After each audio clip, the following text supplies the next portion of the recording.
Hello friends, आपण बघणार आहोत fundamental analysis of Coal India stock. तर कोल इंडिया स्टॉकचे आपण फंडामेंटल ॲनालिसिस आता बघणार आहोत. तर बघा, कोल इंडियाचे शॉर्टमध्ये फंडामेंटल ॲनालिसिस बघणार आहोत.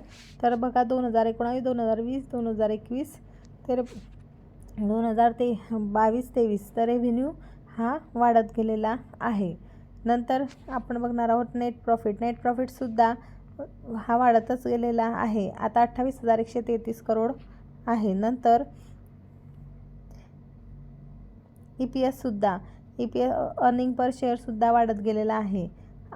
ROE पण एकदम छान आहे, 49.20. डेप टू इक्विटी सर्वात महत्त्वाचा फॅक्टरसुद्धा कमी होत गेलेला आहे. आता डेप्ट ओनली 0.07 आहे. अशा प्रकारे हा फंडामेंटली गुड स्टॉक आहे. तर हा लाँग टर्म पोर्टफोलिओ स्टॉक असू शकतो. थँक्यू.